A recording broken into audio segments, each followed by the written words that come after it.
Jeanne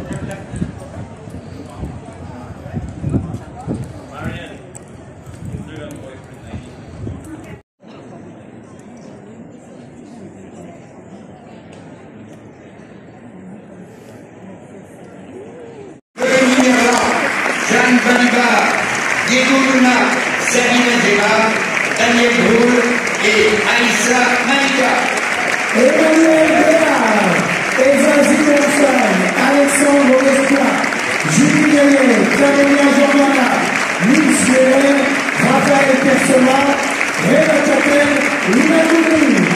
Samir Getbi, Amira Kazara, Louise Bourgoin, Kristen Stewart, Clara Fahy, Louis Garel, Diego Bordelsen, Agathe Roussel.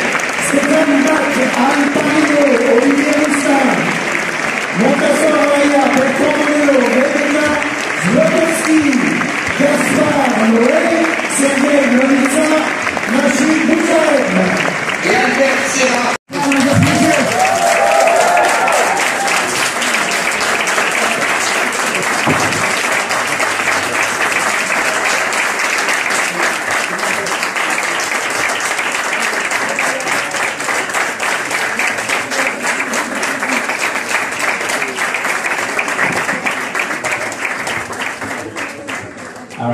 Bonjour à toutes et tous, j'espère que vous êtes toutes et tous bien. Ça y est, je suis enfin officiellement de retour pour reprendre le rythme des vidéos normales. Et pour commencer, on débute avec mon fameux séjour à Cannes, donc sous le programme, donc 3 jours à Cannes. J'ai donc vu 8-9 films, voilà, je pensais que je pourrais en voir 10 fois plus, mais une fois sur place, je me suis très vite rendu compte qu'il faudrait que je choisisse beaucoup moins de films que ça, parce que bon, en 3 jours, finalement, on n'a pas le temps de voir autant de choses qu'on voudrait, donc faut vraiment bien être sélectif, voilà, faut vraiment bien choisir ce qui nous plaît. Il y a d'autres choses aussi que j'ai loupées, je suis un petit peu déçu, mais il y a d'autres choses mais parmi ces films que j'ai découverts, il y a quand même eu de sacrées pépites. Alors, vous allez voir, c'est quand même diversifié. On a du drame pakistanais, du drame français, on a du thriller coréen, on a du body horror américain, bref, il va y en avoir pour tous les goûts, du pakistanais, du français, du américain, du chinois, bref. Parmi ces 8-9 films, je pense qu'il y en a quand même qui devraient vous tenter, enfin je vais quand même, avec mes humbles talents de youtubeur, vous donner envie donc de découvrir ces films. Mais d'abord, puisque certains d'entre vous me l'ont demandé, je vais vous dire un petit peu comment ça se passe à Cannes, puisque une fois sur place, ça paraît pas, voilà, quand on voit ça à la télé, le tapis rouge, les acteurs, enfin tout le côté glamour, tout ce que les médias paraissent publiquement. Le Festival de Cannes, c'est pas que ça, hein. Il y a aussi tout ce que vous ne voyez pas, et tout ce que vous ne voyez pas, bah moi, je l'ai vu, et je peux vous dire que une fois sur place, il faut vraiment s'organiser et être très sélectif dans notre choix de film. Vraiment, je tiens à l'apprécier parce que si vous un jour vous allez à Cannes, n'allez pas être déçus en mode ah mais en fait Cannes c'est pas comme à la télé. Non, c'est pas comme à la télé. Il y a un programme, il y a des règles, il y a des files d'attente interminables, une incertitude de voir certains films qu'on ne pourrait pas voir parce qu'en fait il y a beaucoup de films dans beaucoup de sections, mais à la même heure. Par exemple, il y a genre 4 films qui peuvent vous plaire mais qui peuvent être à la même heure et dans 4 lieux différents. Donc parmi ces 4 films, bah, il faut choisir. Mais après, bon, il y a plusieurs films qui peuvent être diffusés plusieurs jours et encore faudrait-il arriver à les voir parce que des fois même, il y a peut-être genre 2 films qui peuvent être diffusés donc, pendant 3 jours, mais pendant 3 jours, il y a d'autres films qui peuvent vous plaire dans d'autres sections. Parce que du coup, il y a plusieurs sections, voilà, c'est pas plusieurs films dans une seule et même section. Dans ces, par exemple, il y a la section donc des films en compétition, il y a la section des films hors compétition, il y a la section des quinzaines de réalisateurs, il y a la section donc de Cannes première et il y a la section donc de un certain regard. Donc il y a 5-6 sections, je sais pas si j'en ai oublié une, mais en tout cas voilà, donc il y a dans ces sections, il y a au moins une dizaine, voire même une quinzaine de films chaque jour. Voilà, au moins, enfin, sur tout le festival du moins. Et après, donc à la fin du festival, il y a un prix qui est décerné à chacune de ces sections. Voilà, donc il y a la fameuse Palme d'Or, celle que je pense que vous connaissez. Il y a le prix du Queer Palm, donc pour un certain regard. Il y a le prix du Cannes première. Enfin bref, il y a tout un tas de prix pour chacune de ces sections. Voilà. Et donc, alors, comment on fait pour voir les films? Alors, il y a ce fameux programme, voilà, que voici. Alors, il y a la version web sur le site du Festival de Cannes que je vous invite à aller voir, mais j'ai préféré la version papier pour pouvoir vous le présenter en vidéo. Donc, il y a ce programme, voilà, pour qu'une fois sur place, vous soyez pas obligé donc d'aller toujours sur le site du festival et consulter le programme. Vous avez la version papier, vous n'avez qu'à jeter un coup d'œil pour voir les films qui vous intéressent pour le jour même ou pour le lendemain, voilà. Genre, si vous avez un trou entre midi et deux, vous dites, bon allez, alors quel film il y a, pour quel film je pourrais tenter ma chance et que je n'ai pas de billet, parce que du coup il y a les que last minute, donc pour celles et ceux qui n'ont pas réussi à obtenir un billet, parce que faut que je vous le dise, obtenir un billet donc pour un film sur la billetterie du Festival de Cannes, c'est la queue et la croinière. Enfin, la croix et la bannière. Enfin, vous m'avez compris, je ne sais plus quelle est l'expression exacte. Et donc, il y a ce programme donc de tous les films dans chaque section, voilà. Je sais pas si vous le voyez très bien, voilà. Donc, pour chaque jour. Donc, par exemple, là, il s'agit donc du mercredi. Donc, il y a ici, par exemple, vous voyez, il y a oh bon, vous voyez pas, il y a la fameuse Cannes première, il y a la séance spéciale. Ça c'est les séances spéciales à minuit. Je tiens à préciser parce que oui, à Cannes on peut même voir des films jusqu'à minuit, 1h, 2h du matin. Il y a la reprise d'un certain regard, il y a le cinéma de la plage. Ah oui, alors ça c'est les séances en libre accès à la plage. Ça fait partie des meilleurs sens, je tiens à le dire. Il y a la compétition, il y a la reprise hors compétition, il y a 15 réalisateurs. Ah, il y a la semaine de la critique et c'est tout. Et il y a la section acide. Celle-là je l'ai pas faite, mais bon. Après il y a des séances que le programme Pro Cannes ne pouvait pas voir, parce que du coup c'était vraiment que pour la presse et critique de cinéma. Parce que bon, avant tout, Cannes c'est quand même pour les gens du milieu, voilà, donc les journalistes, les photographes, les presses, etc., etc. Voilà. Et donc, alors à Cannes, même si on n'a pas de billet, on peut quand même voir les films qui sont en compétition ou dans toutes les sections en question. Donc, déjà, muni de ce fameux badge, voilà. Ce badge est obligatoire. Si vous n'avez pas ce badge, vous ne passez nulle part. Voilà, c'est ce badge qui en gros vous laisse la porte ouverte à peu près toutes les opportunités donc du Festival de Cannes. Donc ça, c'est le badge qui vous permet donc de rentrer dans les salles même si vous n'avez pas de billet. Donc avec les queues et last minute. Mais je tiens à préciser qu'avec les queues last minute, on n'est pas certain de rentrer. C'est très probable, voilà, il y a quand même beaucoup de chances de rentrer. Mais par exemple, si la salle est comble, vous avez aucune chance. Ou alors peut-être 3-4 personnes en début de file et c'est tout. Je sais quand même que moi je me suis fait recaler donc du fameux Elvis, donc le nouveau film de Baz Luhrmann avec Tom Hanks et Austin Butler. Grosse somme, mais bon, ça c'est une autre histoire. Et du nouveau film de Quentin Dupieux, Fumer fait tousser. Voilà, parce que du coup, ça c'est joué à 3 places près. Des fois, parce qu'en fait, des fois, il y a la salle est complète, mais des fois il y a des gens qui viennent pas, il y a des gens qui sont en retard, et dans ces cas-là, ceux qui sont en last minute peuvent rentrer. Mais moi, du coup, je me suis fait recaler de 3 queues, et j'ai pu entrer dans la queue last minute à 3 reprises. Voilà, donc c'est déjà pas si mal. Mais en tout cas, voilà, donc sachez que il y a ces queues-là qui sont mises en place pour celles et ceux qui n'ont pas obtenu de billet, pour que ceux quand même qui n'ont pas obtenu de billet puissent avoir l'opportunité, l'occasion de voir les films pour lesquels il n'aura pas eu de billet, sinon, et du coup profiter du festival à leur guise. Voilà. Donc voilà comment ça se passe à Cannes. Donc en gros vous avez un programme, vous avez un badge, vous avez des queues last minute et vous devez être très sélectif dans vos choix de films. Voilà, puisque vous ne pouvez pas avoir tous les films qui sont diffusés, c'est physiquement impossible étant donné que par festival, il y a genre, je sais pas, 60 à 80 films qui sont diffusés par festival et toutes catégories comprises, toute section, toute catégorie comprise. Donc, mais c'est impossible de tout voir. Vraiment, c'est impossible. C'est pour ça qu'il faut vraiment être très sélectif. Et surtout dans les programmes Pro Cannes, faut vraiment être très sélectif, faut vraiment bien choisir ce qu'on veut en regarder. Voilà. Donc, j'ai essayé d'être le plus bref possible pour comment ça se passe à Cannes, voilà, hormis évidemment toutes les files d'attente que je vous épargnerai puisque ça c'est pas très intéressant puisque bon, vous dire que j'ai poireauté 3 heures pour voir un film en last minute et finalement me faire caler au bout de 3 heures, ça c'est pas très intéressant.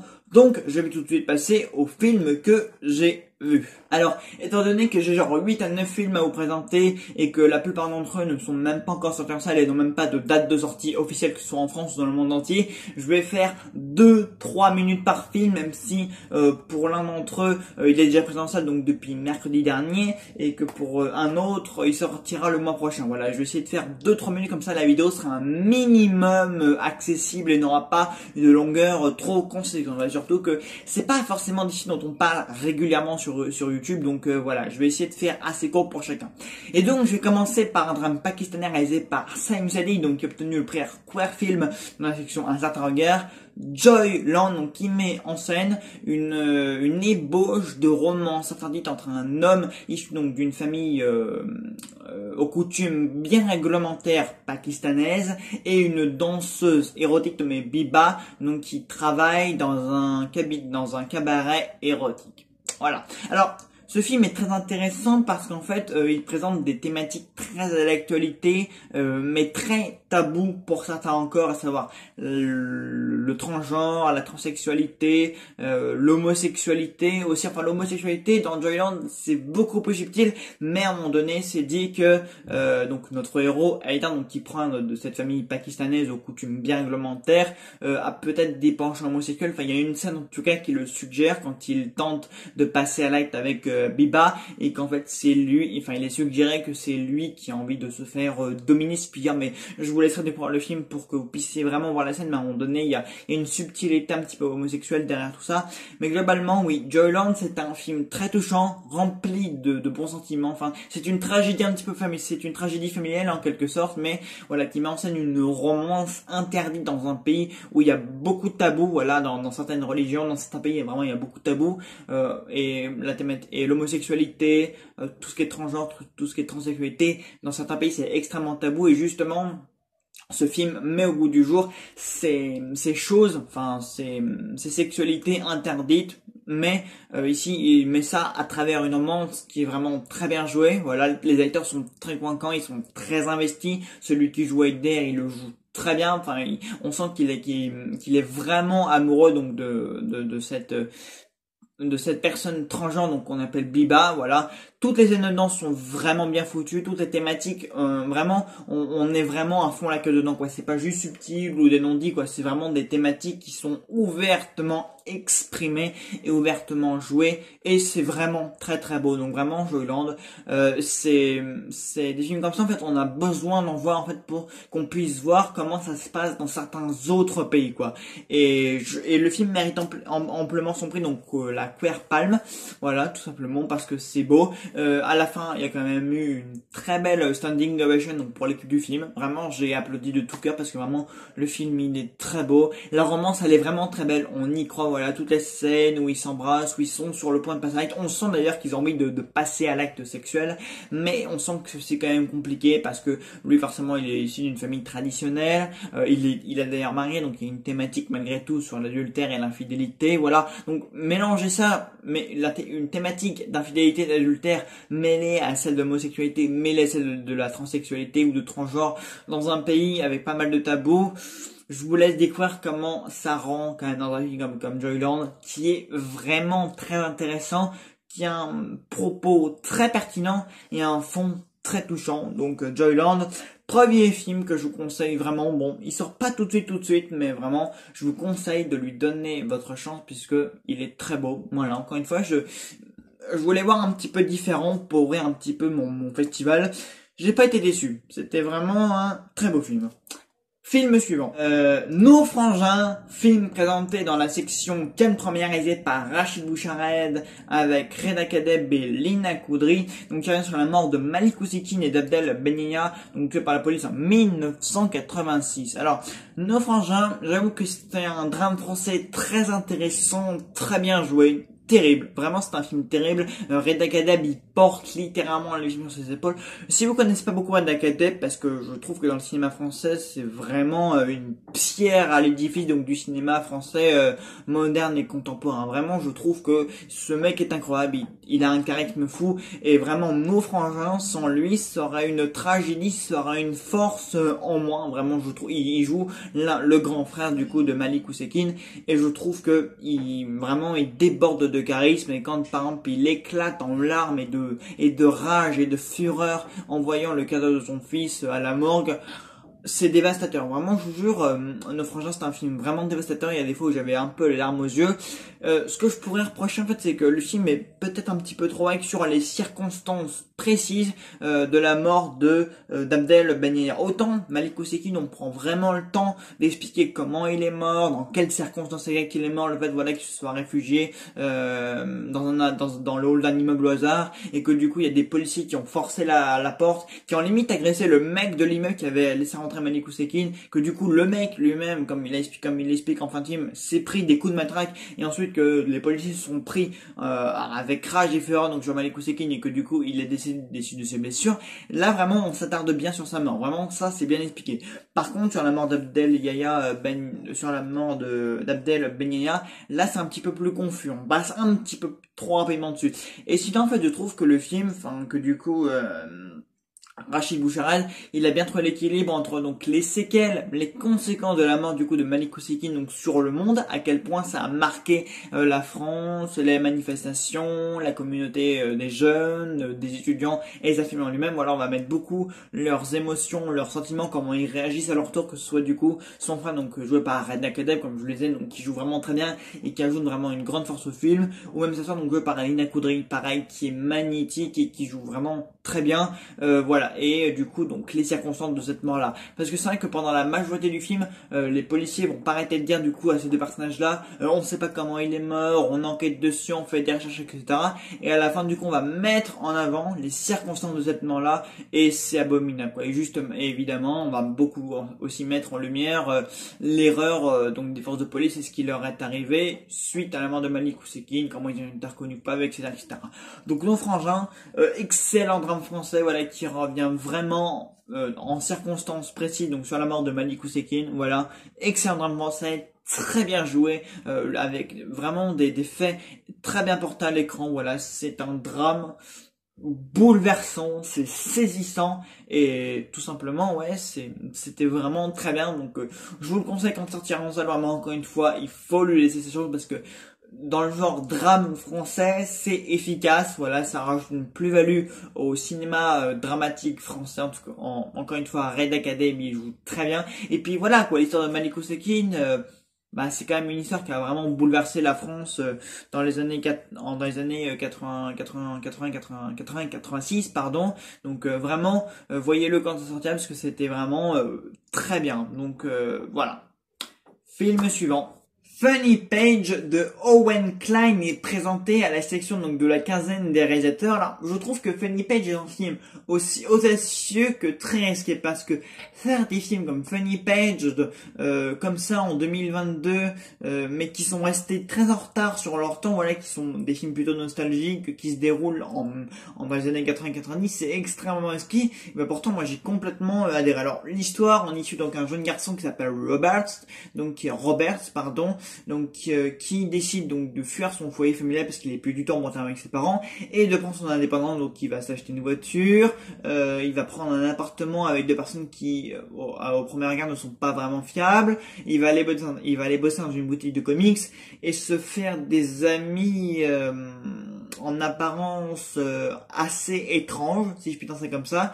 Et c'est un film qui respire les années 80-90. Voilà, donc ça a beaucoup parlé de comics, donc ça devrait quand même parler à une majorité de personnes, mais c'est pas des comics, encore une fois, comme tout le monde connaît, hein, pas en mode Marvel et DC. Voilà, c'est vraiment des comics des comics aujourd'hui collector. Et je trouve vraiment que ce film est audacieux et très risqué, parce qu'en fait des films comme ça on n'en fait plus du tout, vraiment. Et en voyant le film défiler au fur et à mesure, je me suis dit mais waouh, parce que le film va présenter vraiment des personnages très singuliers, des personnages très étranges. À un moment donné, Robert donc va amicalement copiner avec un homme qui a 10 fois son âge, qui s'appelle Wallace, qui a un physique un peu particulier, qui a un mental un peu dépressif, qui est très péjoratif, qui est très négatif. Pareil, les personnes avec qui il habite sont premier regard assez étranges. Voilà, il y a beaucoup de personnages très étranges dans ce film-là. Robert lui-même est un peu étrange, il a un point de vue, il a un regard un peu sur le monde qui, ouais, enfin, il est très mature, ça c'est sûr, mais il voit les choses d'un œil un peu étrange même sa directrice ou la personne pour qui il va bosser au sein de son collège, parce que du coup il a arrêté ses études, mais du coup il va quand même il s'est quand même trouvé un boulot au sein de son établissement scolaire, et même la personne pour qui il bosse, elle est un peu bizarre. Enfin, ce film a un humour un peu étrange, un humour un peu à l'ancienne, un humour un peu second degré, parce que déjà le film commence et Roberts en fait dessine des dessins graveleux, voilà, donc pour se faire de l'argent, pour un dessinateur un peu pervers, si on peut dire c'est comme ça. Et donc le film, c'est vrai le film a parfois un humour un peu au-dessus de la ceinture, voilà, mais c'est très drôle, vraiment l'humour fonctionne très bien, et c'est un film qui respire la nostalgie, mais en même temps c'est un film qui est un peu péjoratif dans certains points de vue, donc donc c'est un film qui est très dans sa démarche, dans son fonctionnement, dans ses personnages, dans ses dialogues, dans son humour. Il y a beaucoup de choses il y a beaucoup d'audace, il y a beaucoup de prise de risque, mais en même temps c'est un film qui est très en retard sur son temps, quoi. Enfin, je veux dire, des films comme ça, on n'en voit plus du tout en 2022, donc c'est un film qui est très original de nos jours, vraiment on n'en voit plus du tout comme ça. En même temps, c'est un film quand même qui devrait parler pas mal de gens. Voilà, un gamin fan de comics, qui en dessine, qui prend son indépendance, qui n'est plus en bon terme avec ses parents, qui se fait des amis un peu étranges. C'est un film qui devrait quand même plaire et parler à beaucoup de monde. Voilà, je sais pas s'il va attirer beaucoup de monde, mais une fois que beaucoup de gens l'auront vu, je pense que c'est un film qui a le potentiel de plaire, qui devrait trouver son public. Voilà, c'est un film qui va difficilement plaire, mais qui devrait quand même trouver son public. Du moins, j'espère, parce que c'est un film qui le mérite. En tout cas, dans la salle où j'étais à Cannes, beaucoup de gens ont rigolé, donc ça fait plaisir. Mais en tout cas, je trouve que c'est un film très très risqué dans l'époque où on est avec beaucoup de blockbusters, de films de super-héros, parce que c'est un film qui parle de comics, mais pas comics de super-héros. Donc ça déjà, c'est quand même assez audacieux, c'est quand même assez risqué, donc je m'attendais pas à ça, je voulais tester, j'ai pas été déçu, donc Funny Page de Wayne Klein, je recommande quand il sera sorti en salle. Vraiment, ça respire les années 80-90, ça respire le comics, ça respire la singularité, l'étrangeté, la bizarrerie. Ouais, c'est un film qui est bizarre, faut le dire, hein. Du début à la fin, c'est un film qui est bizarre, avec des personnages étranges, même le gosse, il est quand même assez étrange, mais je le conseille, on fait plus vraiment ce genre de film-là de nos jours, vraiment. Donc voilà. Film suivant. Cream of the Future, le nouveau film de David Cronenberg, donc qui était présenté en compétition officielle au festival. Alors cela, je vous avoue que c'était ma plus grosse attente donc du festival, et même dans les dernières sorties cinéma actuelles, parce que David Cronenberg est un des réalisateurs qui me fascine le plus depuis mon adolescence, hein, depuis que je peux comprendre en tout cas le sens de ce film, parce que c'est un réalisateur qui explore le body, qui détraque le corps humain, qui le mute, qui le fait évoluer dans des univers futuristes ou lointains ou parallèles au nôtre. Enfin bref, il a un univers et il a un style très space que, par exemple, Julia Ducournau a tenté d'imiter, elle et d'autres encore. Mais en tout cas, dans le genre cinéma de genre, dans le genre horrifique, dans le genre body horror, David Cronenberg, faut dire que quand même, il pèse vraiment dans le cinéma. Donc Cream of the Future, je l'attendais vraiment beaucoup, je l'attendais de pied ferme. Et je sais pas, là j'ai pas retrouvé le réalisateur que j'aime depuis A History of Violence, depuis La Mouche, depuis Scanner, depuis Vidéodrome, depuis je sais pas moi, depuis Cosmopolis, depuis Spider, parce que Cronenberg en fait il alterne entre le body horror vraiment costaud qui noue la gorge et l'estomac et les boyaux et tout ce que vous voulez, et il alterne en fait entre le film, le body psychologique d'auteur genre A History of Violence ou Spider ou Map to the Start ou des trucs comme ça. Bref, des fois il va dans l'horreur et il va dans le dégueulasse, et des fois il va plus dans le psychologique et dans le traumatisant. Il va plus dans le jeu, il va plus dans la psychologie, dans le passé, dans le trouble, etc. Et Cream of the Future donc était annoncé comme le film qui allait faire trembler la croisette, etc. C'est annoncé vraiment comme un film à scandale, comme un film qui allait faire sortir les gens de la salle. Bref, comme un film où Cronenberg revient vraiment aux sources de son cinéma. voyez ce que je veux dire? Et force est de constater que c'est pas que j'étais déçu, mais je me suis dit que Cronenberg, on l'avait déjà vu beaucoup plus inspiré que ça. Parce que là, en fait, il nous présente un monde futuriste où le corps humain, il a muté, voilà. Et en fait, le corps humain présente une nouvelle sexualité. En fait, c'est un nouvel organe. Donc, en fait, on ouvre le corps humain, on y trouve un nouvel organe. Et en fait, celui qui reçoit en fait l'expérience, voilà, celui qui est cobaye de l'expérience en cours, mais en fait prend son pied. En fait, par exemple, il y a plusieurs scènes comme ça où Viggo Mortensen se fait littéralement ouvrir le bide et on lui prend un organe dans le ventre et en fait il prend son pied, il est en pleine extase sexuelle. Donc le concept en lui-même, l'idée, le sujet, il est super intéressant quoi. Une nouvelle sexualité, c'était quand même moi quand j'ai vu ce film, je me suis dit waouh, Cronenberg là c'est du costaud ce qu'il a nous présenté. Et ben en fait, ce que je reproche un peu à Crime of the Future, c'est que on est trop dans le blabla. C'est un film qui parle beaucoup trop et qui est beaucoup plus dans la théorie, qui est beaucoup plus dans l'exposition de l'univers, encore juste dans les expériences et qui présente juste les expériences et ce qui va se passer, mais en fait on reste très en surface de l'univers qui est en train de nous être présenté quoi. Et je pense que 1h47 c'est pas assez tout simplement pour nous présenter tout le potentiel, tous les confins de cet univers futuriste, tout simplement une nouvelle sexualité est en train de naître quoi. Vraiment, et ça c'est vraiment très dommage parce que par exemple dans des films comme Cosmopolis ou des films comme L'amour, vraiment on allait vraiment dans le vif du sujet avec des films à peu près à la même durée, on allait vraiment dans le vif du sujet et là vraiment on n'est pas enfin il y a des scènes où on est vraiment dans la démonstration où on nous montre vraiment les choses, mais ça va jamais plus loin que ça quand on sait qu'il y a plein de choses, on sait qu'il y a un service technique des organes, etc.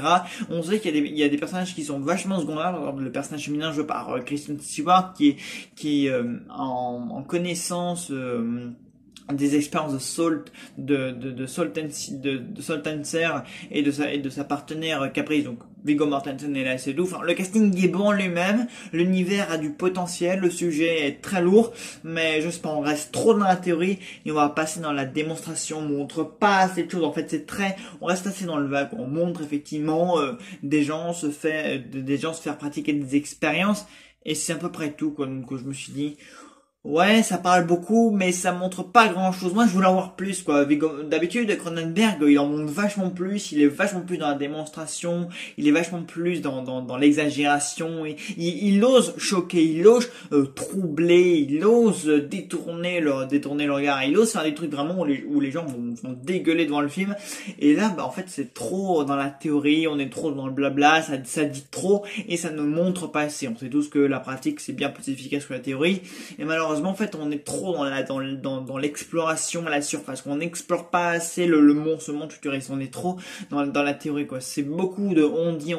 Voilà, les personnages interagissent beaucoup, prévoient beaucoup de montrer, mais pourtant le début il commence bien puisque en fait dès le début il y a un gosse qui se fait tuer. Voilà, il y a un gosse qui mange normalement des choses qui ne se mangent pas. Voilà, il est en train de manger un vase ou un truc dans le genre. Et après il y a sa mère qui va le tuer. Et on comprend en fait que ce gosse doit servir à l'expérience du mec et des personnes, donc le mec joué par Viggo Mortensen, donc Soltancer. Et en fait ça reste, donc le début commence bien, donc dès le début tu vois ça puis tu te dis waouh, ok, ça commence bien, on est dans un très bon film. Et après le film se déroule et c'est tout. Donc je suis un peu réceptif par rapport à ça, je suis un petit peu déçu. Voilà, c'est d'habitude, je m'attendais vraiment à ce que Cronenberg soit vraiment plus dans la démonstration, voilà, qu'on en voyait plus. Pourtant on est dans un film de David Cronenberg, hein, son ADN, voilà, tout ce que le body horror, les trucs un peu étranges, singuliers par rapport au corps humain, c'est vraiment son truc. Mais alors là, par rapport au sujet du film qui est annoncé que de nouvelles sexualités, c'est un sujet qui présente 1001 possibilités scénaristiques et je pense qu'on n'a même pas exploré un parcelle de l'univers du film. Alors peut-être qu'il en fera une suite, je sais pas, parce que bon, je crois pas que Cronenberg ait jamais fait de suite à ses films, ou peut-être si à Chromosome, mais je sais plus très bien. Mais en tout cas, je suis un petit peu déçu. Voilà, on sait du Cronenberg, on est dans son ADN, on est dans ce qu'il dans son élément primaire, avec des acteurs primaires à lui, quoi. Enfin, je veux dire, Viggo Mortensen, ça fait genre la 4e fois qu'ils bossent ensemble, etc.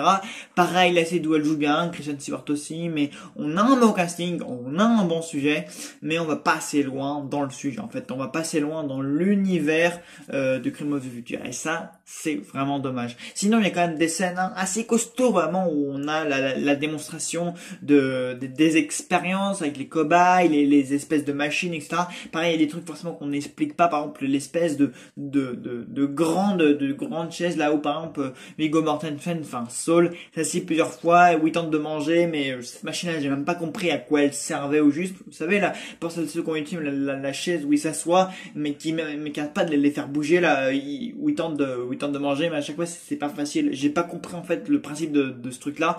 Pareil, l'espèce de lit à chaque fois où il pratique les expériences, apparemment c'est des lits en fait qui sont en harmonie avec les douleurs du corps, qui est en train de se faire pratiquer les expériences. Ça non plus, j'ai pas vraiment pigé le truc. Enfin, il y a beaucoup de trucs qui sont présentés, il y a beaucoup de petits instruments, de petites choses comme ça qui sont complètement inédites et qui sont complètement originales, et ça tue en fait, ça aurait pu tuer, mais en fait soit c'est pas vraiment expliqué, soit c'est pas approfondi, bref.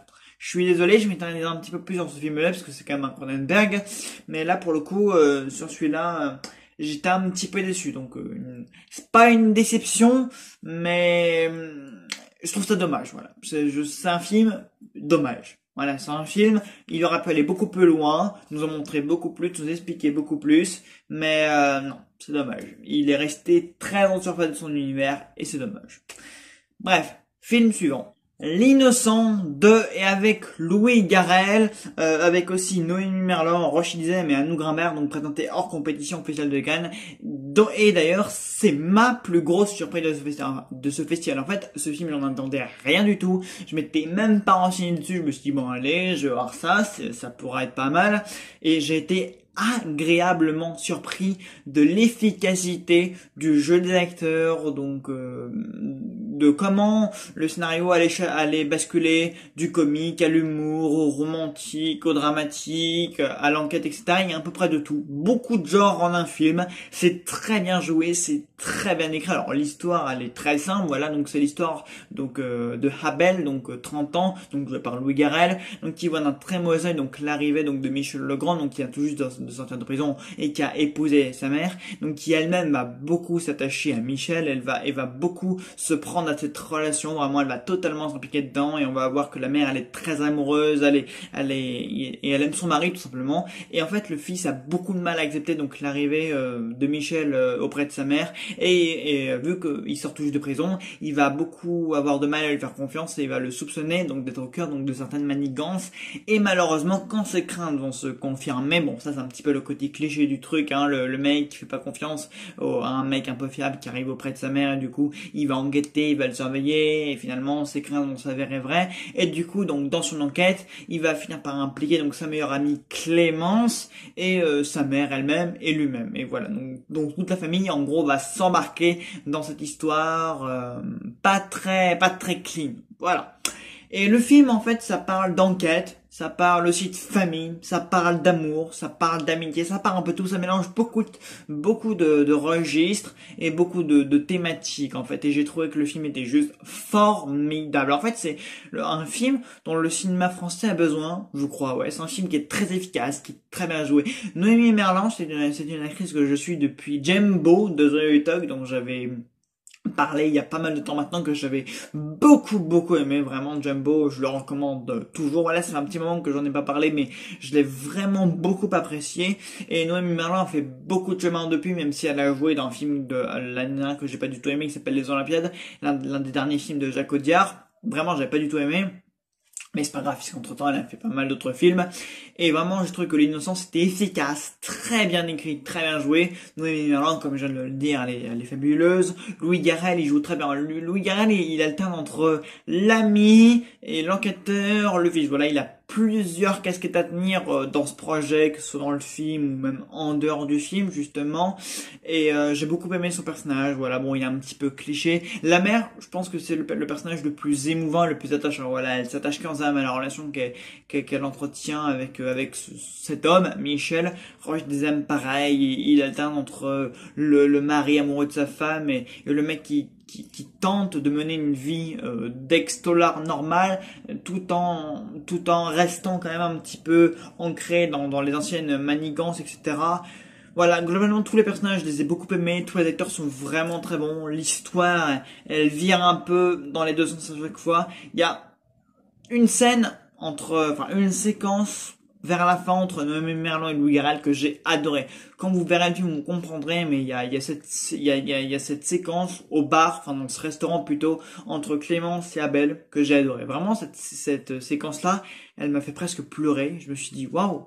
Des fois, quand le cinéma français il va à fond, quand les acteurs sont à fond, que c'est bien dirigé, bien écrit, que les dialogues sont vraiment profonds et sincères, etc., le film est génial. Vraiment, L'Innocent, j'ai beaucoup aimé et je vous le recommande chaudement, voilà, parce que même si le scénario au premier quart, il paraît un peu simplet, et ben l'histoire, elle est beaucoup plus profonde qu'on peut l'imaginer. Les acteurs, ils jouent beaucoup mieux qu'on ne puisse l'imaginer. Voilà, tout le monde est investi, tout le monde est investi dans cette histoire, tout le monde y va de son plein gré. Voilà, il y a même des fois des scènes dans le film, il y a même des fois des prestations dans le film, et ça fonctionne vraiment, quoi. Je vous le recommande très chaudement quand le film sortira. Vraiment, j'ai adoré, j'ai été pris, j'ai adhéré. Tout le monde était bon. Noémie Merlan, gros coup de cœur, encore une fois, une révélation de film en film, mais à part les Olympiades, comme je le disais, elle me scotche encore, vraiment. Un film que je recommande chaudement. Voilà, L'Innocent, scénario simplet, qui mélange plusieurs genres, mais vrai, efficace. Vraiment, pas grand chose de plus à dire. Je vous le conseille. L'Innocent, et c'est par Louis Garrel. Film suivant. 내가 그렇게 만만합니까? 내가 그렇게 나쁩니까? Décision to Live, le nouveau film de Louis Garrel, donc présenté une compétition au Festival de Cannes, et Pacino qui a d'ailleurs eu le prix de la mise en scène. Aucune surprise, hein. Décision to Live entre nous déborde d'idées de mise en scène. C'est une leçon de mise en scène. Il y a des fois, devant le film, quand la caméra se positionnait d'un regard différent ou faisait une quelconque, ou qu'il y avait un jeu de caméra intéressant, je me disais, mais waouh, Park Chan-wook est un génie en même temps. Park Chan-wook, dans le cinéma coréen ou japonais, il en impose quand même sévèrement là. Revoyez certaines scènes de combat de Old Boy, c'est complètement ouf. Revoyez les interprétations des acteurs dans Old Boy, c'est complètement ouf. Même le twist final de Old Boy est complètement ouf. Même Mademoiselle, c'était vraiment très bien. Bref, je m'extasie, mais vraiment Park Chan-wook est un réalisateur quand même que j'admire assez. Ouais, encore une fois, revoyez Old Boy, c'est de la maestria visuelle, scénaristique, de l'acting, etc. Bref, Park Chan-wook est un réalisateur qui en impose là. Et donc, Décision to Live, donc qu'est-ce que ça raconte? Donc c'est l'histoire d'un enquêteur donc qui va mener une enquête donc sur la mort d'un homme dans les montagnes, et en allant interroger donc la défunte femme de ce dernier, il va en tomber amoureux, et à partir de là une ambiguïté va se tisser entre les deux. Sauf que bien sûr l'enquêteur, enfin le policier est déjà marié, et malgré cette ambiguïté donc qu'il y a avec la mise en scène du défunt, bah voilà, le film va se concentrer en gros sur cette enquête et cette relation très ambiguë qu'il y a entre les deux. Voilà. Je dirais que le film se balade entre Basic Instinct, sans le côté érotique au moins. Bon, après, c'est pas péjoratif, hein. Voilà, Basic Instinct, c'est du pur Verhoeven. Donc, bon, voilà, rien de surprenant. Donc, ça se balade entre Basic Instinct, pour cette relation qu'il y a entre pour cette relation un petit peu ambiguë qu'il y a entre un enquêteur et une femme qui vient de perdre un proche, voilà.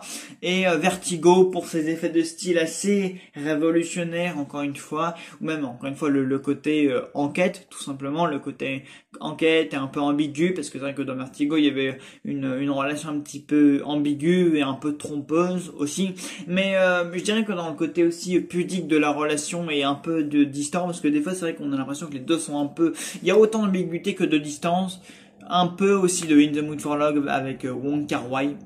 J'aime pas, j'ai eu beaucoup de mal avec In the Mood for Love, mais je dois reconnaître qu'il y avait quand même beaucoup de beauté dans ce film, il y avait quand même une certaine esthétique, et dans Décision to Live, il y a beaucoup d'esthétique, vraiment. Il y a beaucoup de distance, il y a beaucoup de pudeur, et c'est très esthétique. Mais les acteurs et la mise en scène, elle est assez renforcée pour qu'on puisse vraiment ressentir toute l'ambiguïté qu'il y a entre les deux, même les jeux de caméra, les regards qui se lancent, le jeu qu'il y a entre eux, bref. C'est très bien joué pour nous faire ressentir tout ce qui règne entre eux, en fait.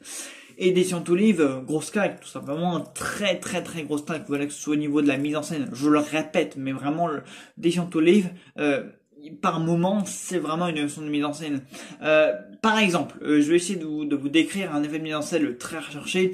Les deux enquêteurs sont au sommet d'une montagne, d'où le mec qui est mort est tombé, voilà. Et par exemple, la caméra va se positionner au niveau du cadavre en bas et filmer les enquêteurs d'en haut. C'est-à-dire que la caméra est en bas et filme les enquêteurs d'en haut. Donc là, par exemple, on va voir les enquêteurs qui sont sur la montagne et par exemple, la caméra va se mettre au niveau du cadavre. Donc voilà, vous voyez un peu le truc de mise en scène, c'est incroyable. Il n'y a pas que ça. Par exemple, quand il y a un mec qui est en train de courir, la caméra, on a l'impression qu'elle est juste derrière son épaule et qu'elle bouge un petit peu comme ça lors d'une scène de course-poursuite. Ça, c'était vraiment très efficace. En bref, il y a des effets de mise en scène que j'ai un peu de mal à vous décrire, mais c'est hyper efficace. Vraiment, haletant de bout en bout. Le suspense, il est insoutenable. Enfin, insoutenable, oui quand même, on est quand même accroché à l'histoire très facilement.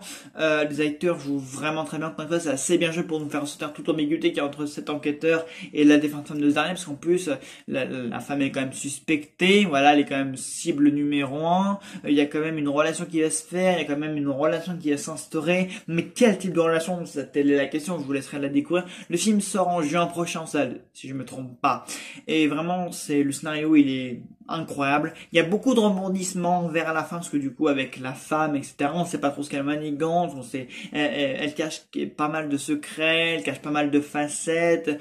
À un moment donné, quand on arrive dans le dernier quart d'heure, on pense que le film va s'arrêter là, puis finalement il rebondit sur un truc et finalement ça nous emmène vers d'autres trucs qu'on soupçonnait pas du tout, et là on se dit mais waouh, c'est juste très fort. Donc vraiment écriture formidable, acteurs géniaux, voilà, ça se balance comme ça se balade entre Basic Instinct, The Mood for Love, Vertigo, enfin bref, entre pas mal de grosses références du genre, hein, quand même, hein, que ce soit du thriller ou du film de romance, etc.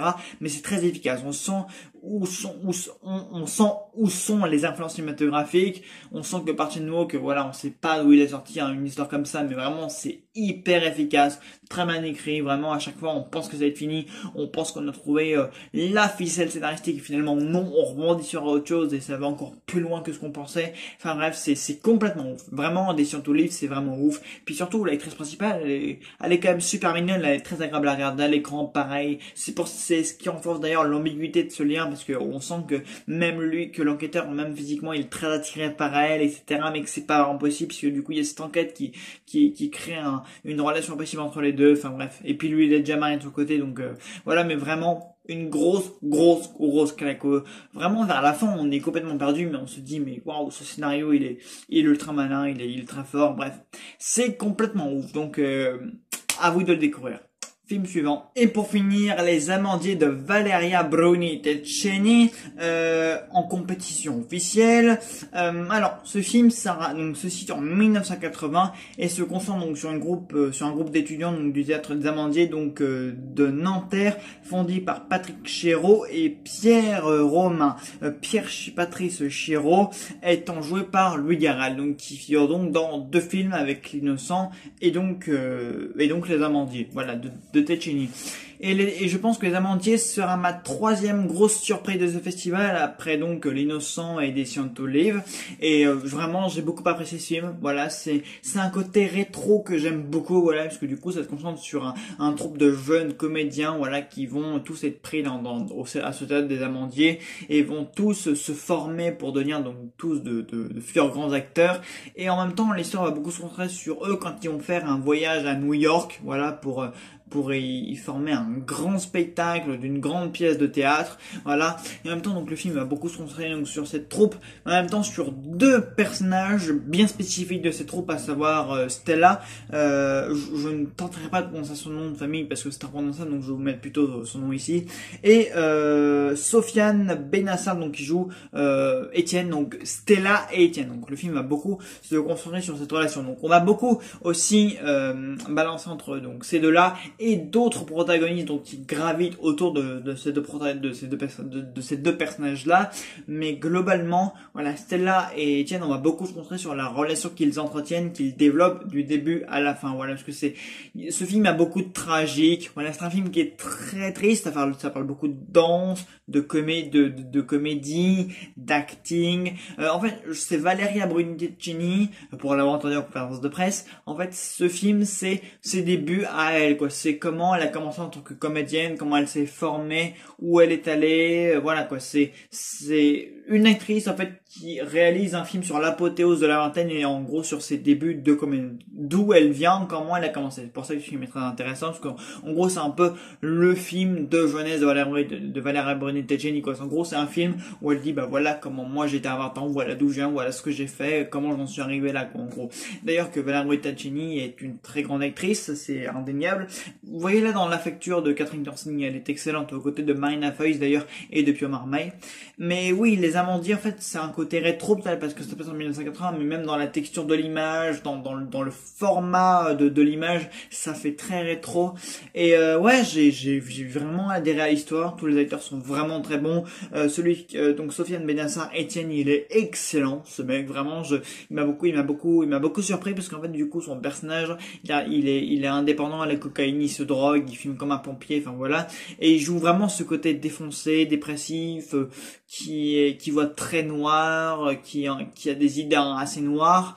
Et la jeune actrice du coup Nadia Tere, bref celle qui joue Stella, elle, je veux qu'elle ait un César du meilleur espoir féminin. Vraiment, je la veux, elle, en tant que meilleur espoir, parce qu'elle est scotchante, elle est bouleversante, elle est saisissante, et la relation que Étienne et Stella entretiennent dans ce film-là, elle est extrêmement forte. Voilà, l'alchimie entre les deux opère, même si lui il a un côté un peu décalé, etc.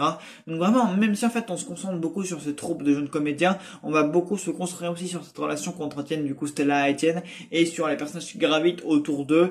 On va aussi mettre à l'actualité par moment des thématiques un petit peu récurrentes, notamment du coup vu que évidemment c'est des jeunes comédiens, voilà, qui se fréquentent, donc forcément entre certains il va se passer certaines choses, certains vont avoir des rapports donc ils vont passer à l'acte, notamment Stella et Étienne évidemment, et il y a la thématique du sida et donc des rapports non protégés donc qui est à l'actualité évidemment, vu qu'on parle quand même de jeunes, de rapports, on parle aussi des conséquences de ces rapports là. Voilà, on va beaucoup parler de ça et des chagrins d'amour, des ruptures, des émois amoureux, enfin bref, parce que ça reste quand même un film de jeunesse et ça c'est très intéressant. Donc vraiment Les Amandiers c'est un film très terrible aussi parce que bien c'est pas un film très gai, hein, Les Amandiers c'est un film avec beaucoup de tragédie, beaucoup de pleurs, beaucoup d'émotions, beaucoup de rire aussi, hein. Il y a beaucoup d'humour aussi vers le début et un petit peu vers le milieu, mais aussi beaucoup de tragédie, de sujets assez sensibles qui sont évoqués comme le sida, comme je vous le disais. Mais vraiment, Valeria Bruni-Tadchini, ouais, je pense qu'elle a réalisé un film sur l'apothéose des 20 ans, voilà, pour nous dire, bah voilà, je vous fais ce film pour vous montrer un peu d'où je viens, comment j'en suis arrivé là, voilà, c'est un film sur sa jeunesse, elle, via le regard d'autres jeunes. Et vraiment, c'est un film qui est très intéressant, voilà, tous les acteurs sont très brillants. On a aussi Suzanne Lindon, la fille de Vincent Lindon, qui était le président du jury de cette année. Et vraiment, je le conseille à tous, voilà, quand Les Amandiers sortira. Bon, il est pas prêt pour tout de suite, mais vraiment, je le recommande à fond. C'est un film qui est très intéressant, brillant, bien joué. L'actrice principale, j'insiste sur l'actrice principale qui joue Stella, elle est vraiment géniale. Elle est formidable, elle est très jolie, donc très à regarder à l'écran. Son alchimie avec Sofiane Benasser, ça fonctionne très bien. Tout fonctionne très bien dans ce film. Tout nous prend aux tripes, tout, les émotions, les sentiments, le jeu des acteurs, les décors, la texture de l'image, la photographie, vraiment tout fonctionne très très bien. Donc vraiment, je vous le recommande 1000 fois. C'est un très beau film. Un peu triste. Bah, il y a de l'humour parfois, mais quand même c'est assez triste. Voilà, donc ça se concentre sur une troupe d'acteurs, donc de jeunes comédiens, et tous vont vivre des aventures chacun de leur côté, dont une relation assez forte. Voilà, comment je pourrais vous présenter et vous dire mon avis sur ce film. Voilà, bah écoutez, cette vidéo est terminée. Alors, il y a quand même 2 autres films que j'ai vus et que je ne vous ai pas présentés. Il y a le film de Léa Mizinis avec Adèle Exarchopoulos, donc Les 5 Diables, et A Star at None, le nouveau film de Claire Denis avec Margaret Qualley. Sauf qu'en fait, ces 2 films-là, je préfère être un peu distant avec eux, ne pas vous en parler, parce que sinon, je vais c'est encore très confus, mes sentiments vers ces 2 films-là. Bon, il y a Star at None, je préfère pas vous en parler, parce que j'ai trop de mauvais ressentiments vers ce film-là, je l'ai pas du tout apprécié, et je vais vous en dire que du négatif, si je vous en parle, donc ça sert à rien. Et Les 5 Diables, ce film est trop confus encore dans mon esprit pour que je puisse vraiment ressortir un avis dessus, donc je préfère ne pas vous en parler non plus. Donc voilà, donc cette vidéo est terminée, j'espère qu'elle vous aura plu. Voilà, dites-moi en commentaire si certains films que je vous ai présentés vous intéressent. Bon, bien entendu, j'ai pas pu voir tous les films de chaque section et de la section officielle, en compétition et hors compétition, mais j'espère en tout cas que ceux que je vous ai présentés vous ont plu. Voilà, bah écoutez, j'espère que ça vous a plu, et puis moi je vous dis à très vite dans une nouvelle vidéo. De toute façon, il y a Obi-Wan, il y a la vidéo sur Obi-Wan qui arrive, et il y en a plein d'autres, donc on va se retrouver très vite cette semaine. Salut tout le monde.